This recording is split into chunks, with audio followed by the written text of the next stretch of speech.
Marketplace is supported by Putnam Investments, where performance is driven by original fundamental research on a global scale. This is Putnam Today. Produced in association with the University of Southern California. The business story of this Wednesday is one of supply and demand. Fewer flights, fewer seats, higher prices for those seats.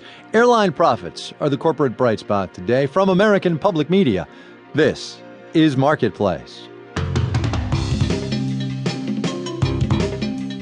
Marketplace is supported by Reputation Defender, protecting online privacy by monitoring the web and removing your personal data from websites that sell it. ReputationDefender.com. And by Ally Bank, committed to customer service. At allybank.com, visitors can chat online with a customer care associate 24/7.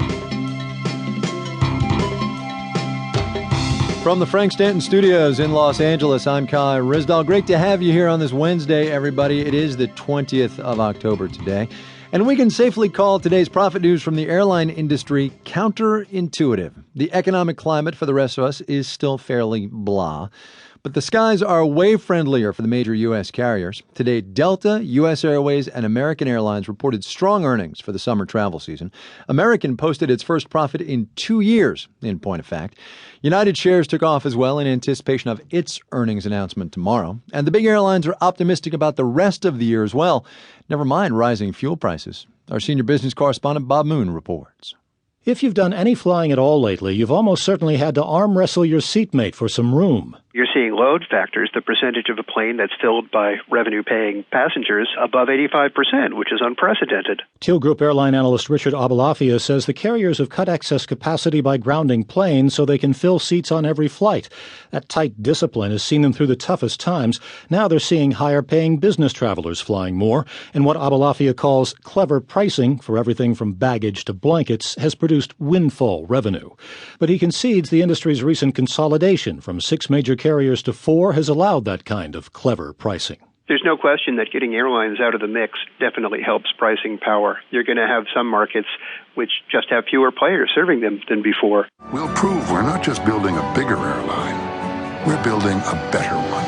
It may be no small irony that Delta's new ad campaign features the slogan, "Keep Climbing." At the consulting firm Airline Forecasts, Vaughn Cordell says that's what fares are bound to do.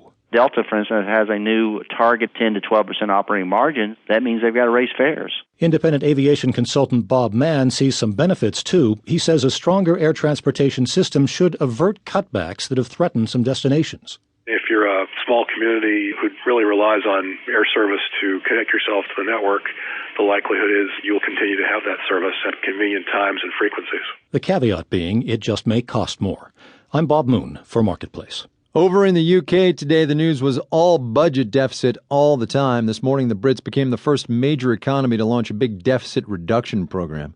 The government unveiled cuts of more than $130 billion, 500,000 public sector jobs, proportionally way deeper than anything that's even being talked about over here. From London, Marketplace's Stephen Beard reports. Today is the day when Britain steps back from the brink, when we confront... In a stormy House of Commons, the finance chief, George Osborne, laid out the deepest budget cuts for more than half a century. He said they're needed so that Britain's public debt doesn't spiral out of control. And that we do not saddle our children with the interest on the interest on the interest of the debts that we were not prepared ourselves to pay. At about 10% of GDP, Britain's deficit is a bit smaller than America's. But the cuts are roughly 4 times tougher than anything the US is even contemplating.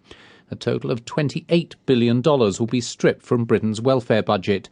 Around 490,000 public sector posts will go.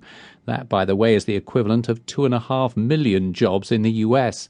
Keith Fletcher is a local government worker, and he's furious. I think the public sector are being made to pay the price of the banking sector's mistakes in the past. Defending the cuts in a noisy House of Commons, Prime Minister David Cameron made no apology for the loss of public jobs. If we don't tackle the deficit, every job in this country is at threat. That's the